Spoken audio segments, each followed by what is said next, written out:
Hi everyone. So today will be the last day that we talk about Riemannian geometry. Um, and so we're gonna, go off with the bang and we're gonna talk about E&M for a little bit. And then we'll try to generalize like what we saw in E&M um to arbitrary manifolds um with whatever metric you could give it. That'd be Riemannian or Lorentzian or some other signature. Um, but to do that, we need to think a little bit more about what the E and B fields were, right? Um, it's tempting to think of them as vector fields, um, but in fact, the well, the E field is a vector field since if I have a certain configuration and I, looked at an orthogonal transformation that just reflected everything, the E field stays the same. And that's what we expect from a vector transformation, right? The E field just remains um, the same. Um, yeah, I mean, the components will switch, but the vector field itself remains the same. However, with a magnetic field, things are different, right? If I reflect, for example, I have current in a loop going that way, then by the right hand rule, so let me just say that I is moving. So current, um, that will be counterclockwise.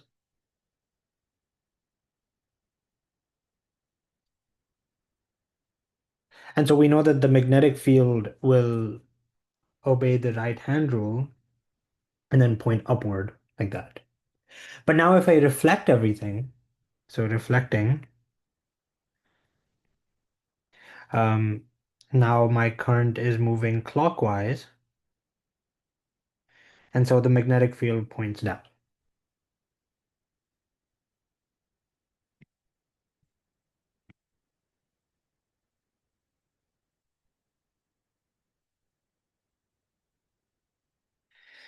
But the E and B, I say the E field will point everywhere outward in the same like manner, regardless of whether, they're moving in or out.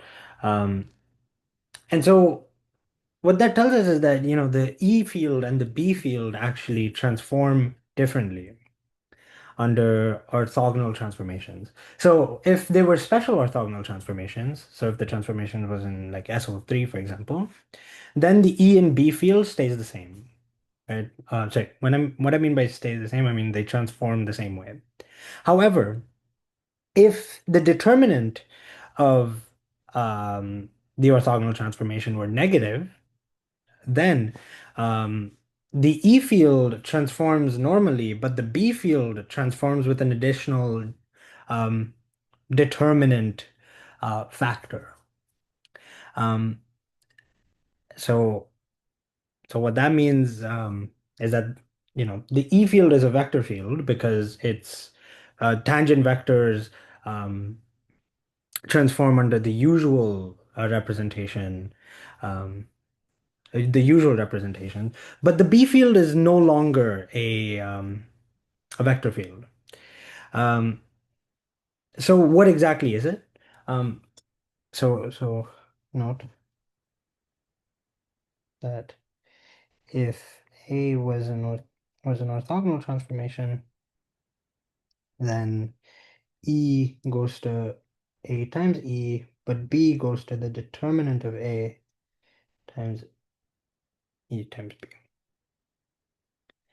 Um, and you can check this, so it's an exercise, is since E is equal to negative grad V and B is equal to the curl of A, show this. Okay, because we know well, we know that V is a scalar function, and we know that A is a vector field, so we can just do these normally. Okay, what this suggests is that we need to now look at a new tensor bundle of the tangent space. Sorry, the tangent bundle. And these will be the pseudo-vectors. Um, this will be the bundle of pseudo-vectors. So we have a representation. So note, we have a representation. A goes to the sign of the determinant of A times A. And now you can check that this is a smooth representation.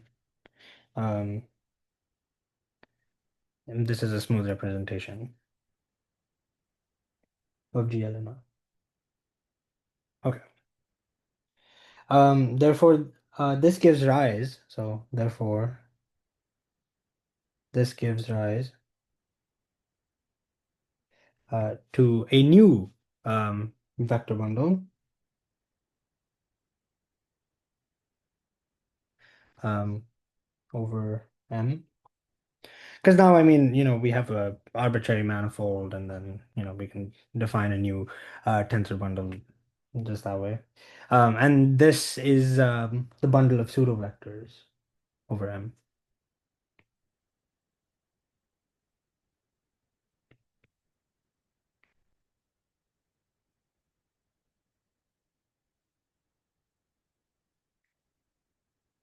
And one thing to note is that this is not the tangent bundle because the representation is slightly different. And so that means, the transformation laws between vectors and pseudo-vectors are different. Okay. In R3, we can actually talk about these slightly nicer because if we so in R3, um, there is a like sort of natural correspondence between pseudo vectors and two forms. Um, sorry, excuse me. Sorry about that. Um, well, I guess you can actually see it in the recording. So, um, but okay, in R3. There is a, correspondence between pseudo vectors and two forms. Um, there is a correspondence between pseudo vectors and two forms. Yep. So under this reflection, um, under this reflection, um, the vectors themselves were the ones that picked up the minus sign, right? Um, because basically a reflection is nothing but an orientation reversing map, right? It's an orientation reversing map because it has negative determinant and negative determinant one. And so in three dimensions, that's equivalent to just saying, okay, I had a certain right-handed basis, and under reflection, it becomes a left-handed basis, right? And that's equivalent to saying, okay, my right-handed basis is actually now flipped. Like these two, this and this flipped will have the same orientation. And so all that's happened is that the vector, sorry, the basis vector is the thing that is picking up the minus sign while the components remain the same. But in pseudo vectors, um, the plane, uh, how do I explain this? Okay. Okay, so in pseudo vectors, it's the fact that the components themselves are the one that are changing, right? It's not that the vector is changing, it's the component itself that's changing. Um, So let's call the map, let P be like x, y, z, b minus x minus y minus z. Then if I take p star of dx wedge dy, this is just dx wedge dy because it'll be d pull back x wedge d pull back y, but P pull back X is just negative X, P pull back Y is just negative Y, so the two minus signs would cancel each other. Similarly, we get Z wedge dx is just dz wedge dx, and then dy wedge dz is just dy wedge dz. Okay. Um, but now we know that under a reflection, so we know that if I take P of B, I should just get negative B. But what this means, this implies that the components of B pick up a minus sign,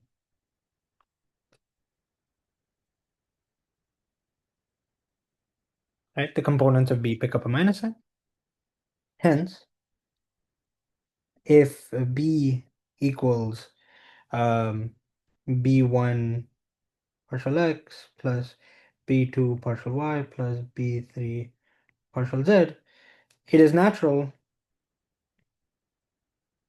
to think of B as a two form B equal, I guess I'll go B hat, and then this be dy wedge dz plus b2 dz wedge dx plus b3 dx wedge dz. Um, why is this the case? Why? Because if alpha equals alpha 1 dx wedge dy plus alpha 2 um, dz wedge dx plus alpha 3 dy wedge dz, then p star alpha is just um, alpha 1 composed with p dx wedge dy plus alpha 2 composed p dz wedge dx plus alpha 3 composed p, which is dy wedge dz. And so all this is done is, uh, you pick up the minus sign. Um,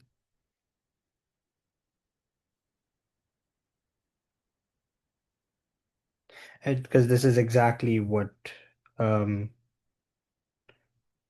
so as you can see, the components that, sorry, the vectors themselves have remained the same. The only thing that's transformed is the component. Whereas with a vector field, it's the function itself. Like these coefficients would remain the same, but then these would transform. Okay. That now suggests that we should look for connections between, um, the different dimensions of forms. And this is also something we saw when we talked about linear algebra. We saw that the different exterior products have, so like the so if V, so recall, if V is a finite dimensional vector space,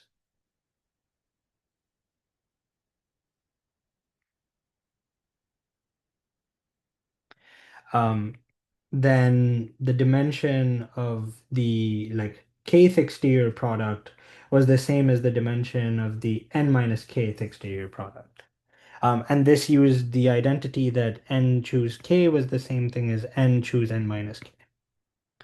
Right? And what we then did is we took a non-degenerate bilinear form on V, and we then defined a correspondence between um, defined a correspondence between V and, excuse me, V and its dual, and then we extended this to the Hodge star. Right? We extended it to the Hodge star in the following way. So um so we then define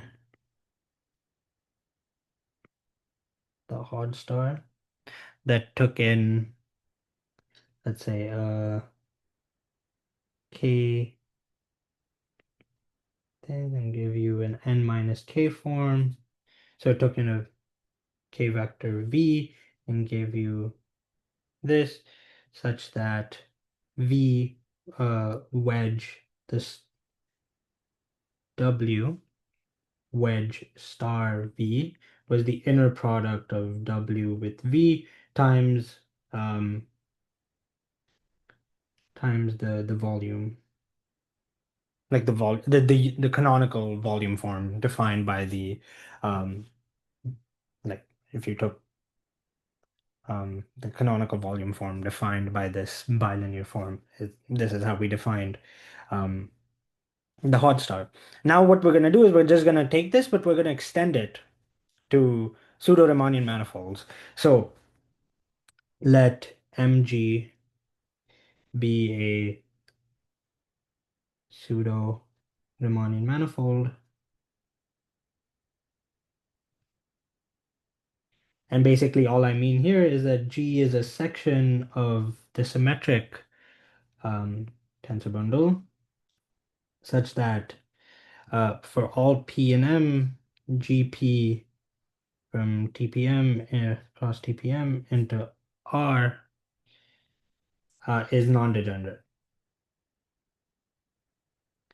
We don't care about if, it's positive definite, positive semi-definite, that all doesn't matter. As long as it's non-degenerate, that's all we care about, because if we have such a non-degenerate form, then we can define this volume form just by um, choosing a basis um, that diagonalizes this metric, and then normalizing it, and then the usual formula.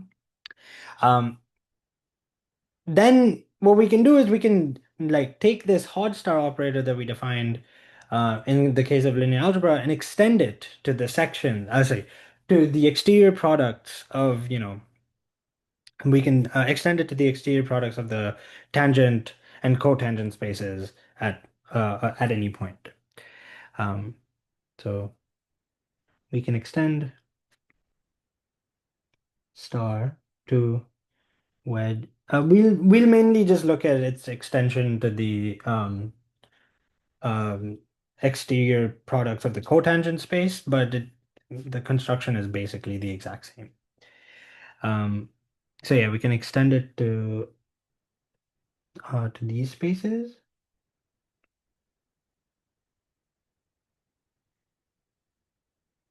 By eta wedge star omega is the same thing as eta omega dvg, where dvg is the volume form defined by this non-degenerate bilinear form. This non-degenerate like two form. That's not a two form, it's like a symmetric two tensor field. But now since this is on the tangent spaces, we can actually just extend this um, to like forms pointwise, right? We can just so what that means is if we have um, so we can extend this pointwise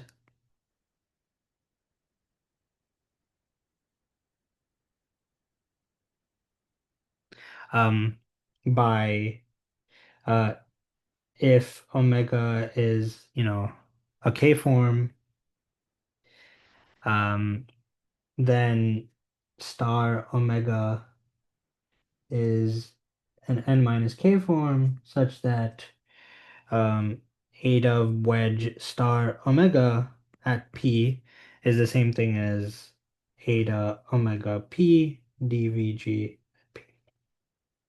Okay, this is wonderful, but we can do more if M is compact. Because if M is compact, we can, take integrals of these forms, and since we can take integrals, we can now define an inner product on the space of K forms. So if M is compact,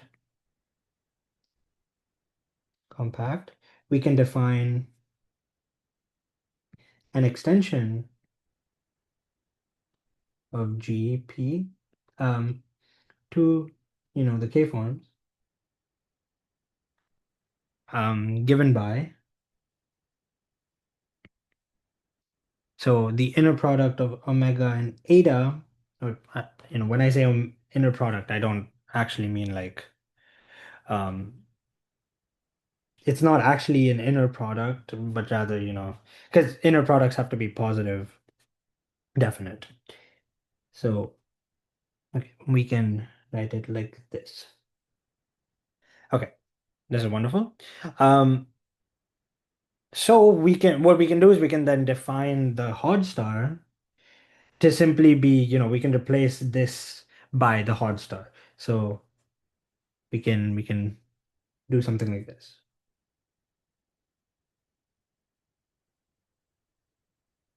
So we sort of get a two for one definition, right? So if M is compact, we also get an inner product, but since we already defined a Hodge star pointwise, this gives us the extra adage of, defining the Hodge star using a sort of inner product. Um, okay. Um, okay. Before we continue, there are some things that need to be mentioned. So one, we need to make sure that, omega, like star omega, is actually a smooth form. Um, but this can be done like pointwise. Um, yeah, this can be done basically pointwise because you can just take um,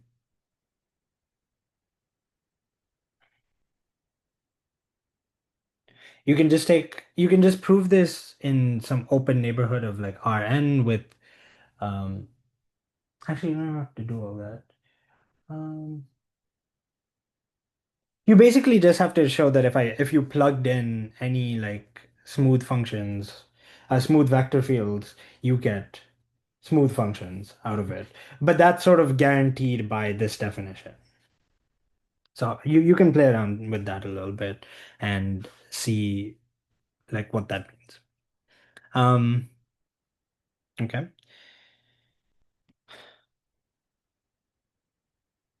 Yeah. Okay.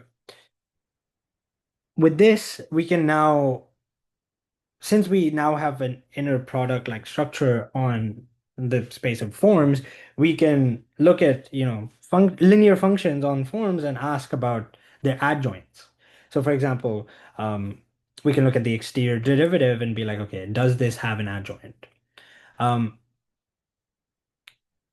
but we have to be slightly careful. So, in finite dimensions, we define an adjoint.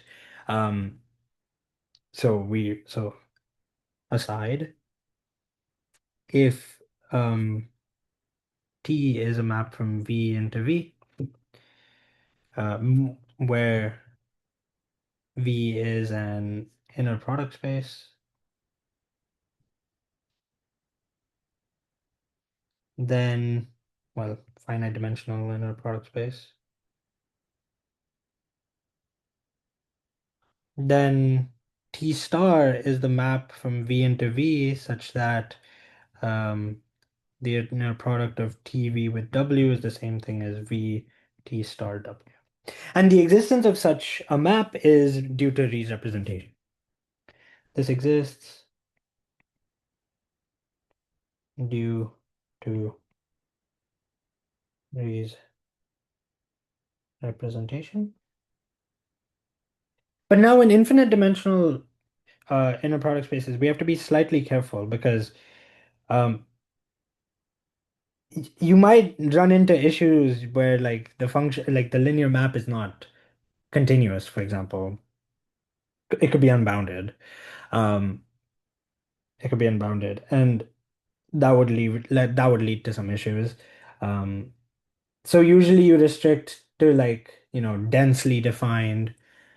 um, densely defined linear maps, which then you might run into like symmetry issues or domain issues, so on and so forth. There are a plethora of issues that one runs into um, trying to define adjoints for infinite dimensional inner product spaces.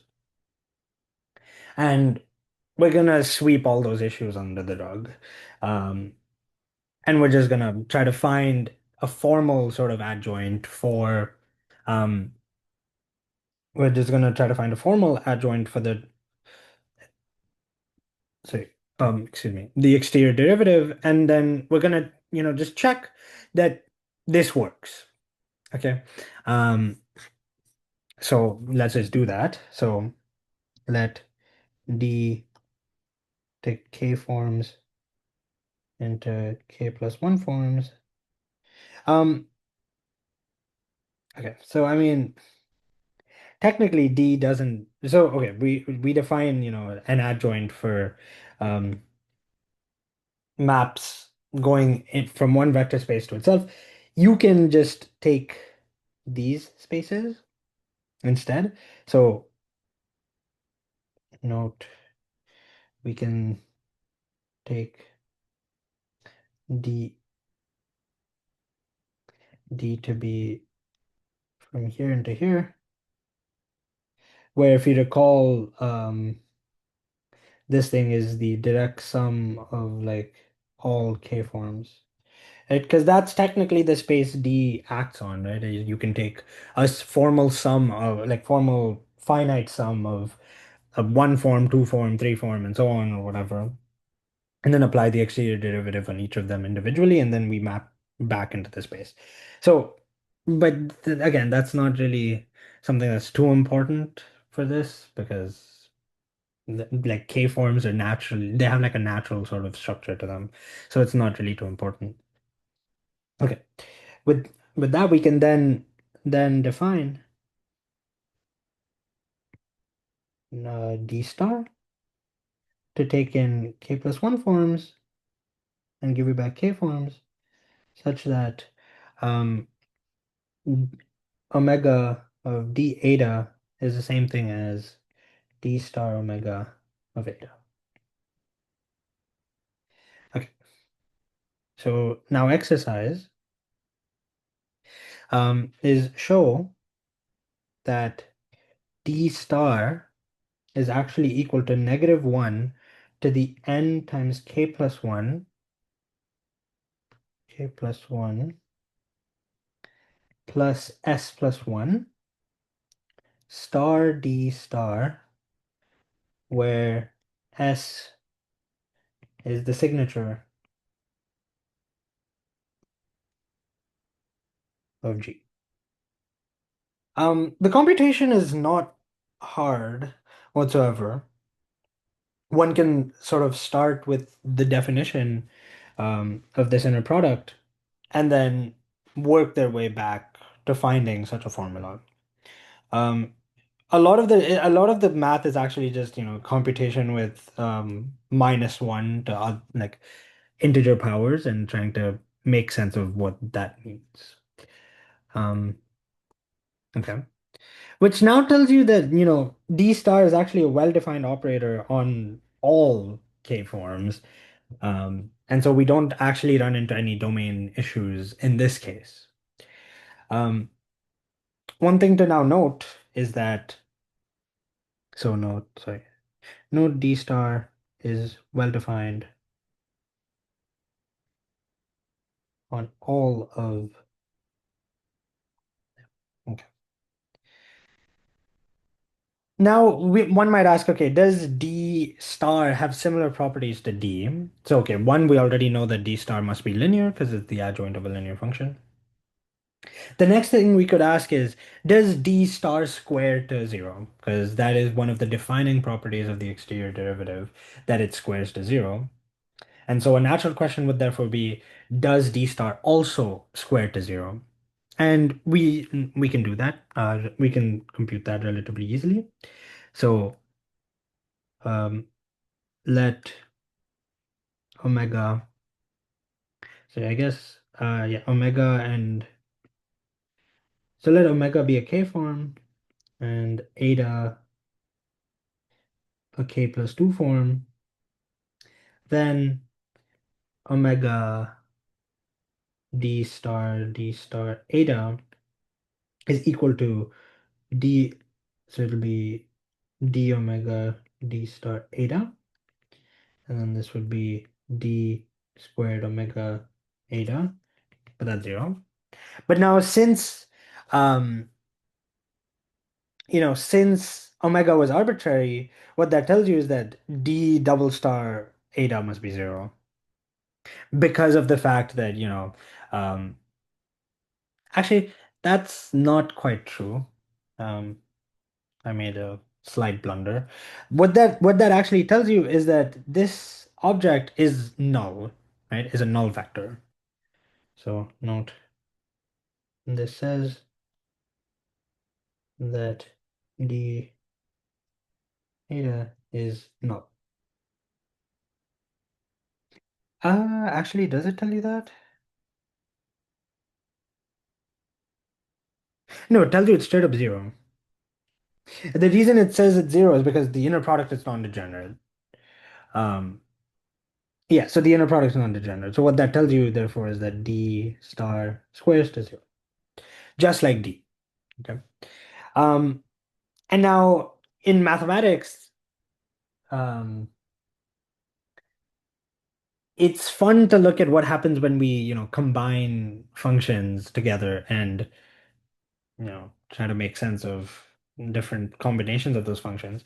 So we would like to somehow look at combinations of D and D star, but now we run into certain issues. One, if we just, for example, took D plus D star, right, this would actually take in um this would actually take in a K form and a K plus one form and give you a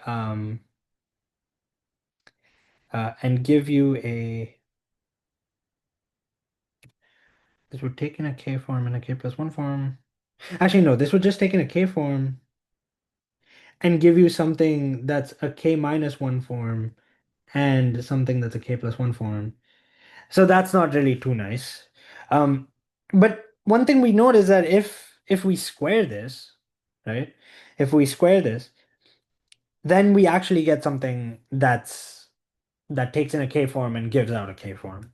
So note that d plus d star squared is d star plus d star d, since d squared and d star squared are both zero. And we'll call this the Laplacian. And this will take in a K form and give you a K form. Because d will map you down one dimension and then d star will map you up a dimension. Okay. Um, okay. I'm still a little skeptical about this. Because in case of Riemannian geometry, this thing that we've defined is non-degenerate, but I'm not too sure about whether that's the case with non-Riemannian geometry. I think it has to be, but I'll look into that. So take this lightly for now, as I'm not too sure if is non-degenerate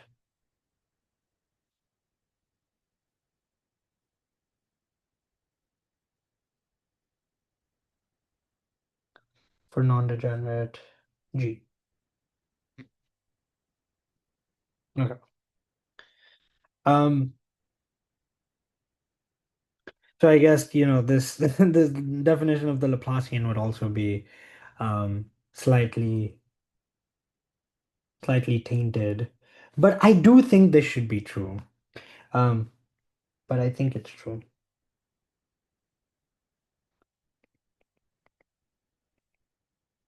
since it's true in Riemannian. Okay. Anyways, um, just for notation, just for, definition's sake, we call omega harmonic if the Laplacian of omega is 0, right? Um, and that should be quite clear, I think, um, just because of how it's defined. I mean, sorry, not for how it's defined. The naming should be quite clear because in the usual, excuse me, in the usual sense, um, one can show, so exercise on Rn, this Laplacian um, is the same as the usual Laplacian.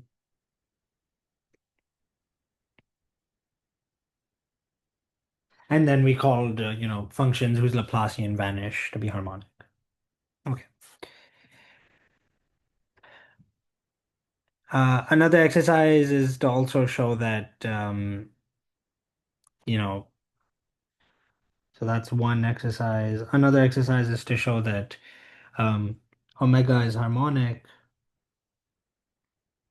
if and only if d omega is 0, and sorry, d omega and d star omega are null. Null just means inner product 0, so norm 0. Um, okay. With this, um, talk about E and M, because we now have a correspondence between one forms and so in three dimensions we'd have a correspondence between functions and three forms, um, one forms and two forms, um, and so we can now talk freely about E and B fields. But what we're gonna do is we're gonna jump to the actual description of E and M, which is in a four-dimensional space with a um, certain Lorentzian structure, because that's just the natural setting for E and M. It's Lorentzian geometry rather than Riemannian. And so let um, Mg be a Lorentzian manifold.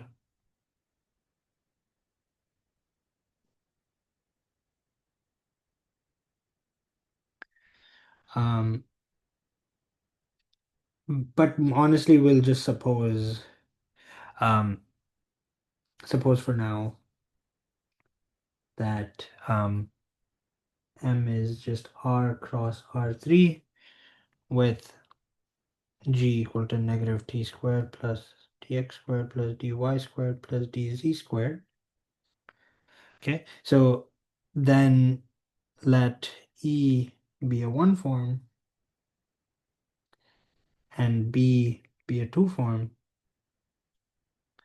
Because again, above we saw that, two forms are the natural place for B to exist from this parity reversal argument.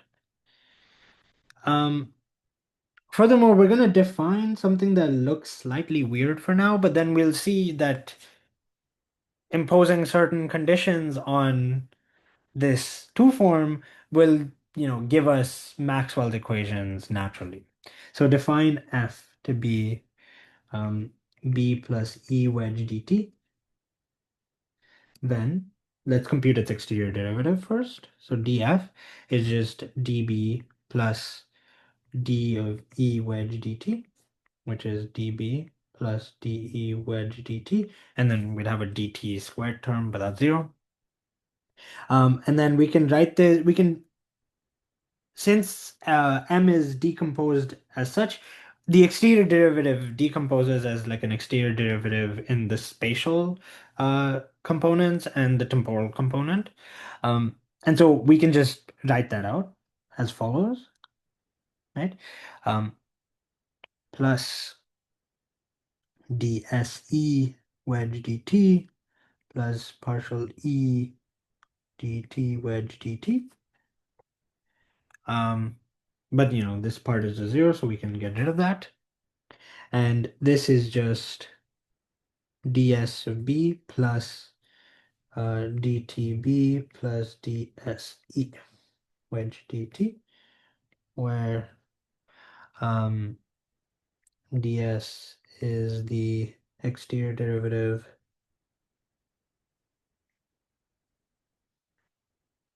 restricted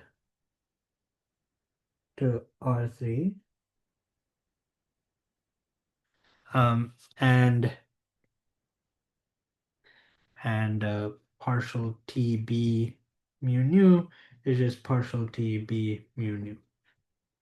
Okay, but now what do Maxwell's equations tell us, right? Maxwell's equations tell us that the divergence of B is zero. So Maxwell's equations,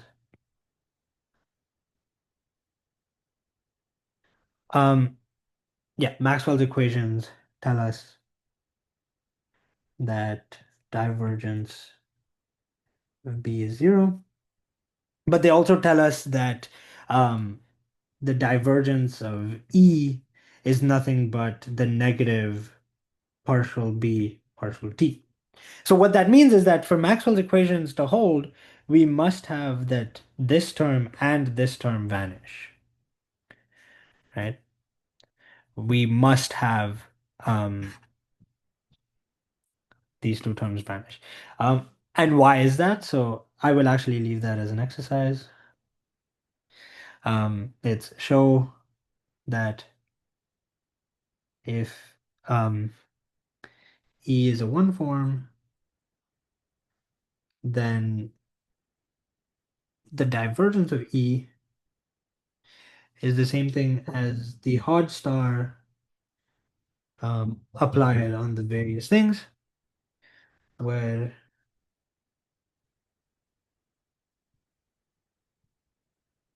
dot S and ds are the Hodge star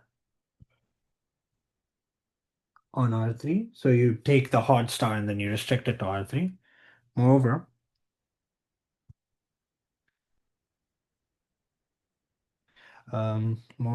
show if B is a two form, then the curl of B is nothing but. And when I say these, I mean, the components are the same rather than actually the things being the same, because of course the curl and divergence are things specifically defined for vector fields. So you have to make a correspondence between what a vector field is and what a form is. Um, but yeah, with that out of the way, you can sort of um, make sense of this definition. And you can maybe even, take this as the definition um, of the things. Okay. Okay. Um, and now, the divergence of B is clearly just ds of B. And the divergence, sorry, I think this should be the curl of E. Sorry, I made a mistake here. The curl of E. Um, and the curl of E is clearly the exterior derivative with respect to S of T, um, plus partial T of B equals 0. And so just with these equations alone, we can sort of say that df is 0 if E and B satisfy Maxwell's equations. And then using this, what we can show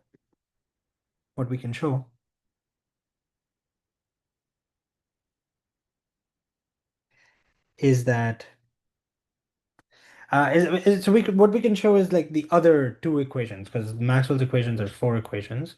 Um, the other two equations involve a current density and a charge density. And so what we can show is that uh, the codifferential or the adjoint of the differential applied to F is the same thing as J, where J is the one form given by rho dt plus j1 dx plus j2 dy plus j3 dz, with rho being the charge density and J1, J2, J3 being the current density.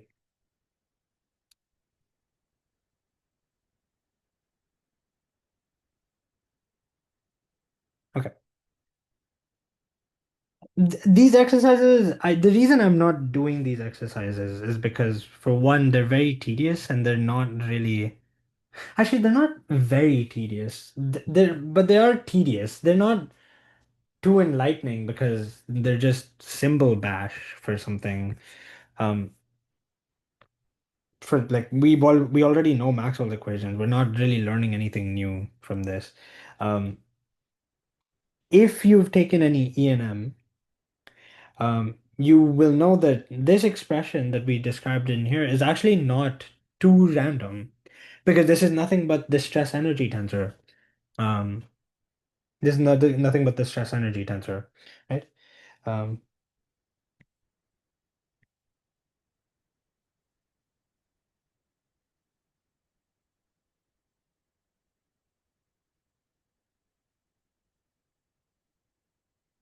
um, and so, we haven't really done anything new. Both of these equations, like, where'd it go? D star F equals J and dF equals 0. They're both,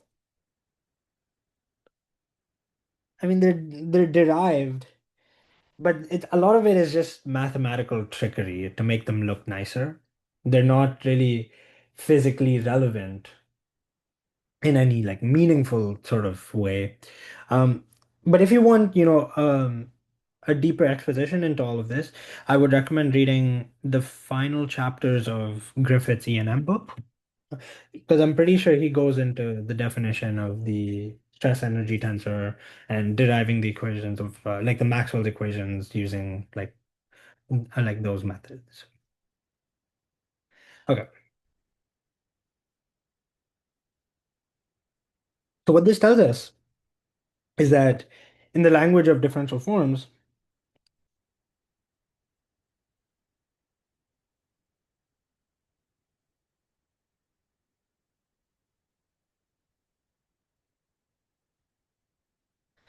um, df equals 0 and d star f equals j are the Maxwell's equations.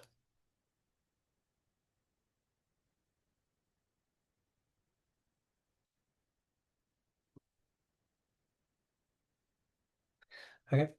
Um, and all we have to do to generalize these to like other manifolds is basically the exact same differential set of differential equations. Um, you just take a closed two form. Um, mm, yeah, you take a closed two form, and then you take a one form that describes, the configuration of the charges and the currents and all that, and then this set of differential equations is the Maxwell's equation. So you would just solve these. Later on, we'll actually see that we can even generalize um, these sets of equations to something called the Yang-Mills equations, which, if you've seen the thumbnail, has Lagrangian Yang-Mills. It has the Lagrangian something like 1/4 of the trace of F wedge star F. Um, and that's why I put that there because, it generalizes Maxwell equations. Um, and so that's quite nice.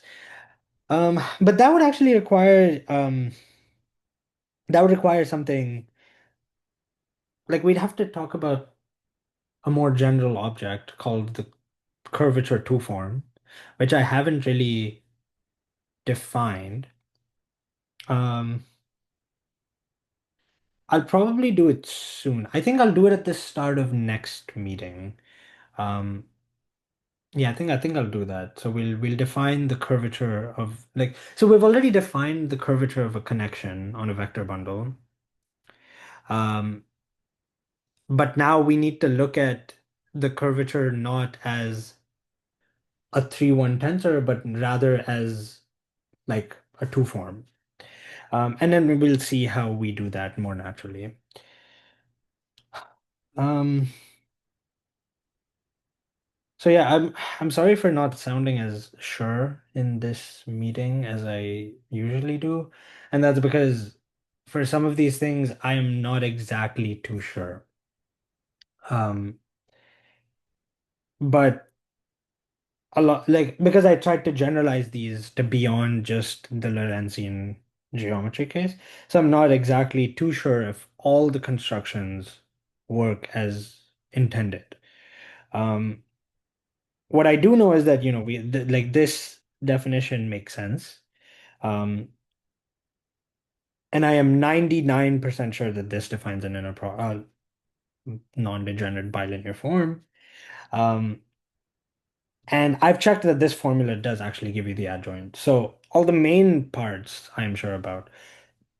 There's just some details I'm not sure about, like for example, this one, but that's not really too important because we can just define the Laplacian like this. Um, One more thing I should mention is that, this Laplacian is actually quite nice because on compact oriented Riemannian manifolds, we have something known as Hodge decomposition, which basically gives you a canonical um, it gives you a canonical the word's escaping me. Yeah, it gives you a canonical decomposition of a form as the sum of a harmonic form plus a closed form plus a co-closed form. Um, and I think that theorem is quite nice. It also establishes an isomorphism between cohomology um, and the space of like harmonic functions, for example. Um, so yeah, I think the next problem sheet that I will put out will be, a lot of these exercises because I think, playing around with differential forms and Maxwell's equations are quite nice. Um, and then I'll either define the connection to form in the problem sheet, or I might just do it in the meeting next time. But I'll see. I'm not exactly too sure about that. Um, So that's all I have for today. And I once again apologize for not sounding too sure about the things that I was doing. I'm just with this meeting, I'm more so trying to, make you aware of the facts rather than actually, conveying proper information. So I hope I haven't made any mistakes, but if I have, please let me know. And then I will try to fix that. But okay, that's all I have for today. Thank you.